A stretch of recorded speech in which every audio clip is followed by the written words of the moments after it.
ಈ ದಿನ ಯಾರೆಲ್ಲ ನನ್ನ ಹುಟ್ಟುಹಬ್ಬಕ್ಕೆ ಶುಭಾಶಯಗಳನ್ನು ಕೋರಿದ್ದೀರಿ, ನಿಮ್ಮೆಲ್ಲರಿಗೂ ನನ್ನ ಹೃದಯಪೂರ್ವಕ ಧನ್ಯವಾದಗಳು.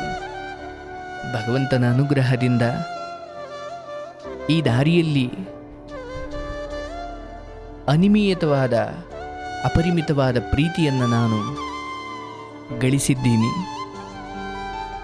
ನನ್ನ ಬದುಕಿನ ಬಗ್ಗೆ ನನಗೆ ಖುಷಿ ಇದೆ ಹಾಗೂ ಪ್ರತಿದಿನ ನನ್ನನ್ನು ನಾನು ತಿದ್ದುಕೊಳ್ತಾನೇ ಇದ್ದೀನಿ. ನಾನೇನು ಪರಿಪೂರ್ಣನಲ್ಲ, ಆದರೆ ಇವತ್ತಿಗೆ ನನಗೆ 28 ವರ್ಷ. ಈ 28 ವರ್ಷದ ಈ ಪ್ರಯಾಣದಲ್ಲಿ ನಾನೆಂದೂ ನಿರೀಕ್ಷಣೆ ಮಾಡಿರಲಿಲ್ಲ ನನ್ನ ಜೀವನದಲ್ಲಿ ಈ ಆಧ್ಯಾತ್ಮ ಮಾರ್ಗದಲ್ಲಿ 4 ಜನರ ಕತೆ ಕೇಳಿ ಅವರಿಗೆ ನನ್ನ ಕೈಲಾದಷ್ಟು ಸಾಂತ್ವನ ಹೇಳುವ ಈ ಶ್ರೇಷ್ಠವಾದ ಅವಕಾಶವನ್ನು ದೇವರು ಕಲ್ಪಿಸ್ತಾನೆ ಅಂತ. ದೇವರು ಕಲ್ಪಿಸಿದ್ದೊಂದು ಕಡೆ, ಆದರೆ ಆ ಮಾತುಗಳಿಗೆ ಮನ್ನಣೆ ಕೊಟ್ಟ, ಅದಕ್ಕೆ ಗೌರವ ಕೊಡುವ, ಅದನ್ನು ಕೇಳುವ ನಿಮ್ಮ ಹೃದಯ ಬಹಳ ಹಿರಿದಾದದ್ದು. ಆ ಎಲ್ಲ ಹೃದಯವಂತರಿಗೂ ನಾನು ನಮಸ್ಕಾರಗಳನ್ನು ಮಾಡ್ತಾ, ಇನ್ನೂ ಅನೇಕ ಕನಸುಗಳಿದ್ದಾವೆ. ಈ ಸಮಾಜಕ್ಕೆ ನಾನು ಇನ್ನೂ ಹಿರಿದಾದ ಏನೋ ಸೇವೆ ಮಾಡಬೇಕು. ನನಗೊಂದು ಅರ್ಥ ಆಗಿದೆ, ನಾವೆಷ್ಟು ಜನರನ್ನು ಬದಲಾಯಿಸೋಕ್ಕಾಗುತ್ತೋ ಇಲ್ವೋ ನನಗೆ ಗೊತ್ತಿಲ್ಲ, ಆದರೆ ಪ್ರತಿದಿನ ಪ್ರತಿ ಕ್ಷಣ ನನ್ನೊಂದಿಗೆ ನಾನು ಹೆಚ್ಚು ಮಾತಾಡ್ಕೊಳ್ತೀನಿ, ನನ್ನ ದೋಷಗಳ ಬಗ್ಗೆ ನಾನು ಹೆಚ್ಚು ಗಮನ ಕೊಡ್ತೀನಿ, ಅದನ್ನು ತಿದ್ದುಕೊಳ್ತೀನಿ. ಬಹುಶಃ ಕಳೆದ 8 ವರ್ಷದ ಹಿಂದಿನ ಶ್ರೀನಿವಾಸ್ ಏನಿದ್ರು ಇವತ್ತಿಗೇನಿದ್ದಾರೆ ಬಹಳ ಬದಲಾವಣೆ. ಅದಕ್ಕೆ ಪುಸ್ತಕಗಳ ಕಾರಣ, ಅದಕ್ಕೆ ಅನೇಕ ಸಂತರು, ಶರಣರು, ಅನುಭವಿಗಳನ್ನು ನಾನು ಸಂದರ್ಶನ ಮಾಡಿದ್ದೀನಿ, ಭೇಟಿ ಮಾಡಿದ್ದೀನಿ, ಅವರ ಅನುಭವಗಳನ್ನು ಕೇಳಿದ್ದೀನಿ. ಅದೊಂದು ಥರ ಗುರುಕುಲದ ಥರ ಬದುಕಿದ್ದೀನಿ. ಇವತ್ತಿಗೆ ಜನ ನಂಬುತ್ತಾರೆ, ಕರೆ ಮಾಡ್ತಾರೆ, ಮಾತಾಡ್ತಾರೆ. ಹಾಗಾಗಿ ನನಗೆ ಬಹಳ ಖುಷಿ ಇದೆ. Thank you so much. ಈ ಜ್ಞಾನಾಶ್ರಮದ ಮೂಲಕ ಸಮಾಜಕ್ಕೆ ಇನ್ನೂ ಹಿರಿದಾದ ಒಂದು ಮಾದರಿಯನ್ನು ಹುಟ್ಟು ಹಾಕಬೇಕು, ಒಂದು ಅನುಸರಿಸುವ ಅಥವಾ ಬರೆದಿಡುವಂತಹ ಒಂದು ಬದುಕನ್ನು ನಾನು ಬದುಕಬೇಕು ಅನ್ನೋದು ನನ್ನ ಆಸೆ. ಬರೆದಿಟ್ಟಂತೆ ಬದುಕಲಿಕ್ಕಾಗಲ್ಲ, ಆದರೆ ಬರೆದಿಡುವಂತೆ ಬದುಕಿ ಹೋಗಬೇಕು. ಎಂಥವರೊಬ್ಬರಿದ್ದರಪ್ಪ, ಗೊತ್ತಿಲ್ಲ ಹಂಗಾಗುತ್ತೋ ಇಲ್ವೋ, ಆದರೆ ನಾನು ಮಹತ್ವಾಕಾಂಕ್ಷಿ, ಏನೋ ಹಿರಿದಾದದ್ದನ್ನು ನಾನು ಚಂದದ ಬದುಕನ್ನು ಬದುಕ್ತೀನಿ ಅನ್ನೋ ಒಂದು ಭಾವನೆ ನನ್ನದು. ಆ ಭರವಸೆಯಲ್ಲೇ ನಾನು ಬದುಕನ್ನು ಕಟ್ಟಿಕೊಂಡಿದ್ದೀನಿ. ಅಜ್ಜನ ಹಳ್ಳಿಯಲ್ಲಿ ಹುಟ್ಟಿ ಬೆಳೆದ ನಾನು ಇವತ್ತಿಗೆ 4 ಜನರ ಪ್ರೀತಿ ಗಳಿಸಿದ್ದೀನಿ ಈ ಶುದ್ಧ ಮಾರ್ಗದಲ್ಲಿ. ನನಗೆ ಅದರ ಬಗ್ಗೆ ಬಹಳ ಖುಷಿ ಇದೆ. ನಿಮ್ಮೆಲ್ಲರ ಪ್ರೀತಿ ಪ್ರೋತ್ಸಾಹಗಳು ಹೀಗೆ ಇರಲಿ. ಇಲ್ಲಿಯವರೆಗೂ ಯಾರೆಲ್ಲ ಬೆಂಬಲಿಸಿದ್ದೀರಿ, ಸಬ್ಸ್ಕ್ರೈಬ್ ಮಾಡಿದ್ದೀರಿ, ಫಾಲೋ ಮಾಡಿದ್ದೀರಿ, ಕಮೆಂಟ್ಗಳು ಮಾಡಿದ್ದೀರಿ, ಆಶ್ರಮಕ್ಕೆ ಬಂದಿದ್ದೀರಿ, ಕೌನ್ಸಿಲಿಂಗ್ ತಗೊಂಡಿದ್ದೀರಿ, ಕಾರ್ಯಕ್ರಮಗಳಲ್ಲಿ ಮಾತಾಡಿದ್ದೀರಿ, ಅಥವಾ ಹೊರಗಡೆ ಕಾರ್ಯಕ್ರಮಗಳಿಗೆ ಹೋದಾಗ ಅಲ್ಲಿ ನನ್ನನ್ನು ಗುರುತಿಡಿದು ಮಾತಾಡಿಸಿ ನಿಮ್ಮ ಕಷ್ಟಗಳನ್ನ ಹೇಳ್ಕೊಂಡಿದ್ದೀರಿ, ಗೌರವಿಸಿದ್ದೀರಿ, ಸನ್ಮಾನಿಸಿದ್ದೀರಿ, ನಿಮ್ಮೆಲ್ಲರಿಗೂ ನಾನು ನನ್ನ ಹೃದಯಾಂತರಾಳದಿಂದ ನಮಸ್ಕಾರಗಳನ್ನು ಹೇಳ್ತೀನಿ. ನಾನು ಬಹಳ ಏನೂ ಮಾಡಿಲ್ಲ ಅನ್ನೋ ಸ್ಥಿತಿಯಲ್ಲೇ ಇದ್ದೀನಿ. ಏನೂ ಮಾಡಿಲ್ಲ, ಅದೇ ಸತ್ಯ ಕೂಡ ಹೌದು. ಆದರೆ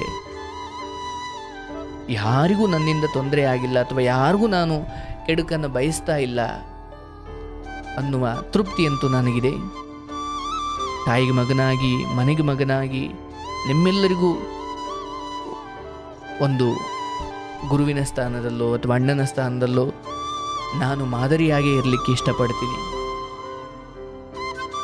ನೀವು ನನ್ನನ್ನು ಅಷ್ಟು ಮಹತ್ವ ಕೊಟ್ಟು ನನ್ನನ್ನು ನೋಡಿದ್ದೀರಿ ಅಥವಾ ನನಗಷ್ಟು ಗೌರವ ಕೊಟ್ಟಿದ್ದೀರಿ ಅನ್ನೋದು ಪ್ರತಿ ಕ್ಷಣ ನನಗೆ ಎಚ್ಚರದಲ್ಲಿರುತ್ತೆ. ಆ ಕಾರಣದಿಂದಲೇ ನಮ್ಮ ಎಷ್ಟೋ ತಪ್ಪು ಆಲೋಚನೆಗಳ ಒಳಗಡೆನೆ ಸತ್ತು ಹೋಗ್ತವೆ. ಜನ ನಮ್ಮನ್ನು ಹಿಂಗೆ ಅಂದ್ಕೊಂಡವ್ರೆ, ನಾವು ಹಿಂಗೆ ಮಾಡಬಾರ್ದು. ಹಾಗಾಗಿ ನನಗಿನ್ನೂ ತುಂಬ ಕನಸುಗಳಿದ್ದಾವೆ ಈ ಕಾರ್ಯಕ್ರಮಗಳ ಕುರಿತು, ಅಥವಾ ಒಂದು ದೊಡ್ಡ ಹಿರಿದಾದ ಆಶ್ರಮ ಮಾಡಬೇಕು, ಅಲ್ಲಿ ಮಕ್ಕಳಿಗೆ ಸಂಸ್ಕಾರದ ಪಾಠ ಹೇಳಿಕೊಡಬೇಕು.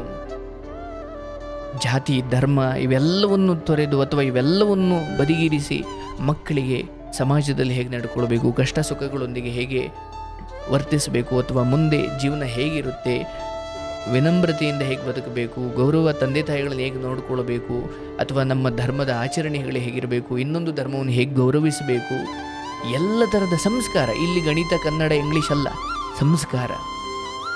ಸೊ ಜ್ಞಾನಾಶ್ರಮ ಅನ್ನೋದು ಒಂದು ಸಂಸ್ಥೆಯಾಗಿ ಅಥವಾ ಅದೊಂದು ದೊಡ್ಡ ಆಶ್ರಮವಾಗಿ ಅಲ್ಲಿ ಶನಿವಾರ ಭಾನುವಾರ ಅಥವಾ ಭಾನುವಾರ ಸೋಮವಾರ ಮಂಗಳವಾರ ಬುಧವಾರ ಗುರುವಾರ ಶುಕ್ರವಾರ ಶನಿವಾರ ಆ ಶಾಲೆಗೆ ಹೋಗಿ ಕಲಿಯುವ ಮಕ್ಕಳು ವಾರದ ಕೊನೆಯಲ್ಲಿ ಬಂದು ಆಟದ ಜೊತೆ ಪಾಠದ ಜೊತೆ ಈ ಆಶ್ರಮದಲ್ಲಿ ಸಂಸ್ಕಾರ ಕಲಿತು ಧ್ಯಾನ ಮಾಡಿ ಯೋಗ ಮಾಡಿ ಒಂದು ಸ್ವಲ್ಪ ಆಧ್ಯಾತ್ಮಿಕ ವಿಚಾರಗಳನ್ನು ಕಲಿತು ವಾರದ ಕೊನೆಯಲ್ಲಿ ಸಂಸ್ಕಾರದ ಪಾಠ ಮಾಡಬೇಕು. ಅಂದರೆ ಆ ಥರ ಆಶ್ರಮ ಮಾಡಬೇಕು ನನಗೆ ದೊಡ್ಡ ಕನಸು. ಸಮಾಜದಲ್ಲಿ ಮಾನವೀಯತೆಯನ್ನು ಗಟ್ಟಿಗೊಳಿಸಬೇಕು, ಏನೋ ಆ ಥರದ್ದು ಮಾಡಬೇಕು ಅನ್ನೋದು ಆಸೆ. ಹೇಗೆ ಸಿದ್ಧಗಂಗಾ ಸಂಸ್ಥೆ ಅಥವಾ ಅನೇಕ ರಾಜ್ಯದ ಮಠಗಳು ಶಿಕ್ಷಣ ಕೊಡ್ತವಲ್ಲ, ಹಾಗೆ ನಮ್ಮದು ಸಂಸ್ಕಾರದ ಶಿಕ್ಷಣ ಕೊಡಬೇಕು. ಪ್ರತಿ ಮಕ್ಕಳು ಭಾನುವಾರ ವಾರದ ಕೊನೆಯಲ್ಲಿ ಬಂದು ಅಲ್ಲಿ ಆಟನೂ ಆಡಬೇಕು. ಅಲ್ಲಿ ಅದೊಂಥರ ಪಾಠದ ಜೊತೆ ಆಟ ಆಡ್ತಾನೆ ಅವರಿಗೆ ಸಂಸ್ಕಾರ ಕಲಿಸಬೇಕು, ಅವರನ್ನು ಶ್ರೇಷ್ಠ ವ್ಯಕ್ತಿಗಳನ್ನಾಗಿ ರೂಪಿಸಬೇಕು ಅಂತ. ಯಾಕಂದರೆ ಸಂಸ್ಕಾರದ ಕೊರತೆ ನನಗೆ ಕಾಣ್ತಾ ಇದೆ ಸಮಾಜದಲ್ಲಿ. ಸೊ ಅದು ದೊಡ್ಡ ಕನಸು. ಎನಿವೆ, ಕನಸು ಕಾಣೋಣ. ಬಹುಶಃ ಒಂದು 6-7 ವರ್ಷದ ಹಿಂದೆ ಆ ಚಿಕ್ಕ ಕನಸು ಕಂಡಿದ್ದಕ್ಕೆ ನಾನು ಇವತ್ತು ಇಲ್ಲಿವರೆಗೂ ಬಂದಿದ್ದೀನಿ. ಸೊ ಇದನ್ನು ನೋಡ್ತಾ ಇರೋ ಪ್ರತಿಯೊಬ್ಬರಿಗೂ ನಾನು ನಮಸ್ಕಾರಗಳನ್ನು ಹೇಳುತ್ತೀನಿ. ನೀವು ನನಗಷ್ಟು ಮಹತ್ವ ಕೊಟ್ಟಿದ್ದೀರಿ, ಹಾಗೂ ನೀವು ಅಷ್ಟು ಬೆಂಬಲ ನೀಡಿದ್ದೀರಿ. ಅದು ಸಂಖ್ಯೆಗೆ ಸಂಬಂಧಿಸಿದ್ದಲ್ಲ. ಓಕೆ, ಸಬ್ಸ್ಕ್ರೈಬರ್ಸ್ ಎಷ್ಟಿದ್ದಾರೆ, ಫಾಲೋವರ್ಸ್ ಎಷ್ಟಿದ್ದಾರೆ, ಎಷ್ಟನ್ನು ಮೀರಿ ಬಹಳಷ್ಟು ಜನರು ಬದಲಾವಣೆಗೆ ಒಳಪಟ್ಟಿದ್ದನ್ನು ನಾನು ಕಣ್ಣಾರೆ ಕಂಡಿದ್ದೀನಿ.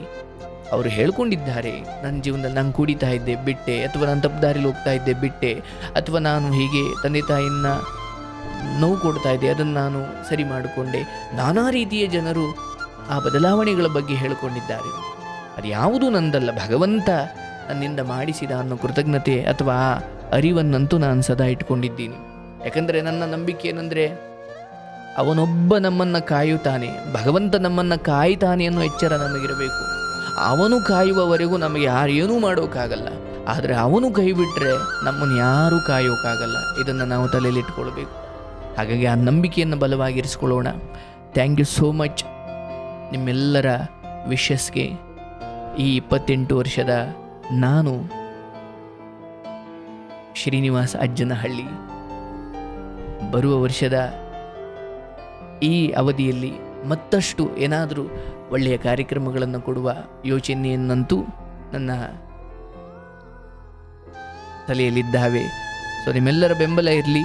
Thank you so much. ನಿಮ್ಮ ವಿಶಸ್ಗೆ, ನಿಮ್ಮ ಹಾರೈಕೆಗೆ. ಆ್ಯಂಡ್ ಈ ಸಮಯದಲ್ಲಿ ನನ್ನ ಕುಟುಂಬ, ಅಜ್ಜಿ, ತಾತ, ಅಮ್ಮ ಅಥವಾ ಅತ್ತೆ, ಮಾವಂದಿರು, ಅತ್ತೆ ಮಕ್ಕಳು, ಜೊತೆಗೆ ಆಶ್ರಮಕ್ಕೆ ಬರುವ ಜನರು, ನನ್ನ ಕುಟುಂಬ ನನಗೆ ಬಹಳ ಬೆಂಬಲ ಕೊಟ್ಟಿದೆ. ಅವರೆಲ್ಲರಿಗೂ ನಾನು ನಮಸ್ಕಾರ ತಿಳಿಸ್ತೀನಿ. ಈ ಜನ್ಮದಲ್ಲಿ ನನಗೆ ಭಾಗ್ಯ ಅವರೆಲ್ಲರೂ ಸಿಕ್ಕಿರೋದು, ನೀವೆಲ್ಲರೂ ಸಿಕ್ಕಿರೋದು. ಆ್ಯಂಡ್ ಈಗ ನಾನು ಜಿಮ್ಗೆ ಹೋಗ್ತೀನಿ, ಫಿಟ್ನೆಸ್ ಮೇಂಟೈನ್ ಮಾಡ್ಕೊಳ್ಳೋ ಕಡೆ ಗಮನ ಕೊಟ್ಟಿದ್ದೀನಿ.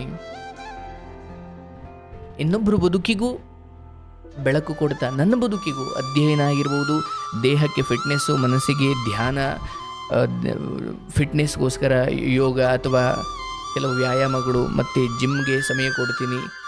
ಕಂಪ್ಲೀಟ್ಲಿ ಶುಗರ್ ಅವಾಯ್ಡ್ ಮಾಡಿದ್ದೀನಿ. ಸಕ್ಕರೆ ಅಂಶ ಏನು ಮುಟ್ಟೋದಿಲ್ಲ, ಎಣ್ಣೆ ಅಂಶನೂ ಏನು ಮುಟ್ಟೋದಿಲ್ಲ. ಸ್ವಲ್ಪ ಅಡುಗೆಗೆ ಬಳಸ್ತೀನಿ. ಮನೆ ಊಟ ಬಿಟ್ಟು ಹೊರಗಡೆ ತಿನ್ನೋದಿಲ್ಲ. ಒಳ್ಳೆ ನಗ್ತೀನಿ, ಸಂತೋಷ ಪಡ್ತೀನಿ. ಯಾವ ಕೆಟ್ಟದ್ದಕ್ಕೂ ತಲೆ ಕೆಡಿಸ್ಕೊಳ್ಳೋದಿಲ್ಲ ಅಥವಾ ಯಾರ ಬಗ್ಗೆನೂ ಕೆಡಕು ಮಾತಾಡಲ್ಲ. ಸೊ ನನ್ನ ದಿನಚರಿಯನ್ನು ಚೆನ್ನಾಗಿ ರೂಪಿಸ್ಕೊಳ್ತಾ ಇದ್ದೀನಿ. Thank you so much. ನನ್ನ ಬದುಕನ್ನು ನಾನು ಪ್ರೀತಿಸುವಂತೆ ನೀವೆಲ್ಲರೂ ನನಗೆ ದಾರಿ ತೋರಿಸಿದ್ದೀರಿ. ನಿಮ್ಮ ಬದುಕನ್ನು ನೀವು ಅಷ್ಟೇ ಚೆನ್ನಾಗಿ ಪ್ರೀತಿಸಿಕೊಳ್ಳಿ. ನಿಮ್ಮ ಆರೋಗ್ಯ ನೀವು ಕಾಪಾಡಿಕೊಳ್ಳಿ. ದೇವರು ನಿಮ್ಮನ್ನೆಲ್ಲ ಚೆನ್ನಾಗಿಟ್ಟಿರಲಿ. ಮತ್ತೆ ಸಿಗೋಣ. ಶುಭವಾಗಲಿ.